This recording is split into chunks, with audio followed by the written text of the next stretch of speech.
Ahoj! Sveiciens skrējējiem!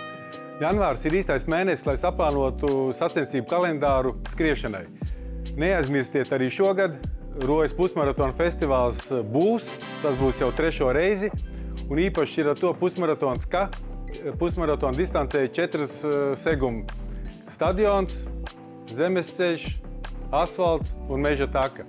Tā kā mēs jūs tur gaidām. Lai būtu jums iespēja uzzināt, kas, ko, kā būs, Mizuno krekliņš būs katram skrējējiem, kurš būs reģistrējies 3 km, 12 km vai 21 km distancē.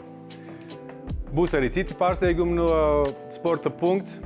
Īpaši būs pusmaratonistiem, to mēs atklāsim mazliet vēlāk, lai tu jau varētu sākt gatavoties.